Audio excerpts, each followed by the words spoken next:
Alright, a minute ago I'd left 2 over there, so 2 more bigger squash to go with it there.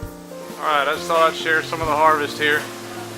I've got individual serving sweet potato squash, having more and more of the loofahs coming in. And here they are, of course, unpeeled, and then here's some already peeled.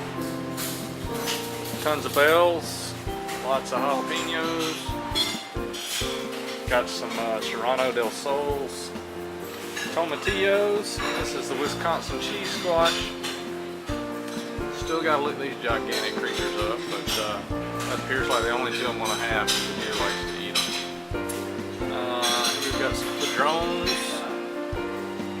habaneros, of course pepperoncinis, and then the ancho poblanos are starting to come in, so they're real gorgeous. But thought I'd share this before y'all started to process them up.